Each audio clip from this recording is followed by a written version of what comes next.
I'm Ty. I'm your Friday. Sorry I missed last week. What happened was, um, like, I did make a video. And I was so excited about it too because I was like, holy shit, I was actually gonna post my video on time because I had it pre-made, but then I lost it. So I made a second video, and then I lost that one. So I made a third video, but,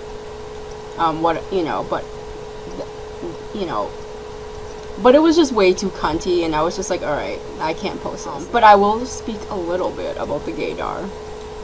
The gaydar is basically empathy, and yes, I believe it exists.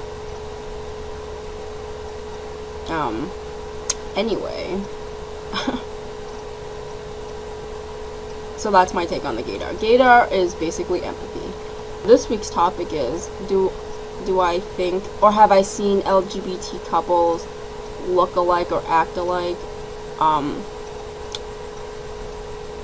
Yes, I have. I mean, there are a few times where I've seen couples look exactly alike, where it was just okay, like for example, on the train, right? There were these two feminine girls, and they had short hair, and they were both wearing scarves and like the same jacket almost. I mean, it was like a different colored jacket, but I think it was like the same style and everything. And like I said, they both had short hair. They were both wearing scarves. I mean, they looked almost exactly alike. I was just like, oh my gosh, it looks like you're fucking your own sister. And I kept looking at them, right? And I think they thought I was making eyes at them. I was just fascinated yeah, I was just fascinated. It was uncanny. That's rare. I don't usually see that. That's why I kept looking, because that's just weird.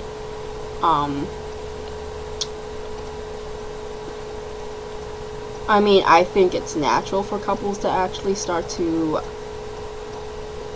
because they adapt to each other. So there's an effect, but I don't think it's like they look exactly the same or act exactly the same. But I mean, for example, like one of my exes, she was really into healthy eating. So I sort of adapted to her healthy eating stuff. Mostly because I'm a lazy eater. I'll eat whatever you give me, as long as I don't have to cook it or anything. If it's there, I'll eat it. And I mean, and one of my other exes, she was a med student, so she wasn't really a smoker, but she did smoke every once in a while because I'm a smoker.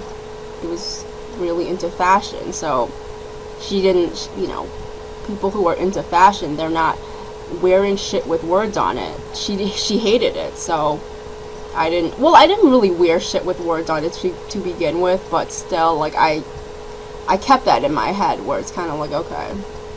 And also, I mean, like, I would wear some stuff when I wanted to make her mad. Like, if I wanted to make her mad, I would wear something with words on it, but that's just me going out and buying it to deliberately piss her off.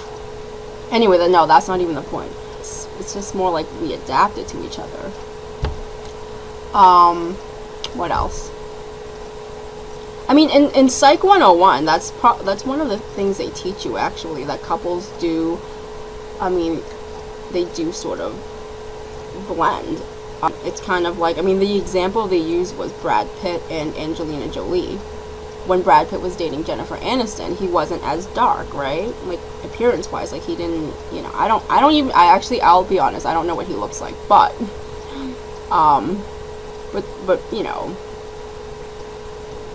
when he started to date Angelina Jolie, he was a little darker looking, right? So, yeah, I think couples adapt to each other. I think that's normal. I don't think it's normal if it's exactly the same, though, because I would be sick. Because you're gonna be like the weirdos on the train that I stare at. Like, I don't even think I'd be the only one looking, because that's just, I mean, that's weird. They looked almost exactly the same. Like, they both had short hair, and they were both feminine, and they were both feminine looking. So in conclusion, I do think that couples do adapt to each other and adopt some stuff, but I mean, I think that's natural. I don't think that they will end up looking exactly the same or anything like that. Like, me and my exes, we did not look, there was no way in hell no one could ever mistake me for her or her for me. Like, but I date girls who are just like the opposite of everything. Like, everything about them is pretty much the opposite of what I am. But they're hot, so so I would talk about this with Joe, like, cause like when he would ask me like questions about them, he's like, I don't get how you and your girlfriend get along. Like, I don't even get how you two get along, because you're like this and she's like this.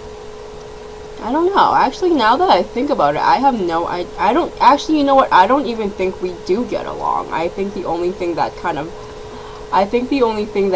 linked us was the sex. I mean, I think that's why my relationships are all kind of, it's all kinds of fucked up, because it's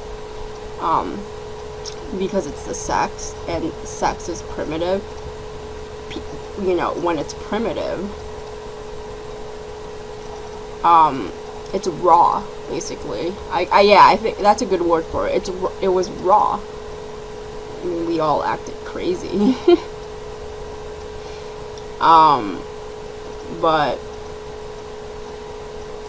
But I guess that's the bitch of relationships, right? It's kind of like, you either go for someone you're really attracted to, but then they're gonna drive you crazy because it's so raw, right? It's so intense.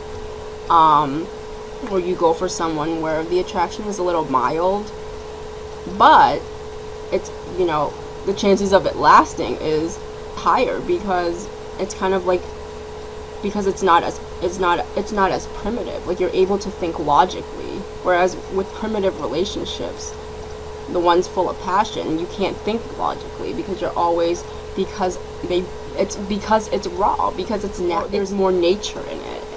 That's the bitch of it. It's kind of like, you either date someone it's mild. I mean, the passion isn't exactly there, but you guys get along, and you've got like a friend who's always there for you. Like, you can depend on them.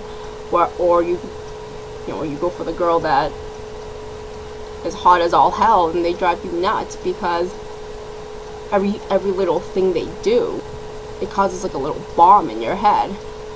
Whether it's a good explosion or a bad explosion, but it's always going to be extreme. The downs are extremes, the highs are extreme. There's not much in between with those relationships. And no, that's not the point. So yeah, that's the end. The end is the end is gaydar's empathy, and couples do adapt to each other.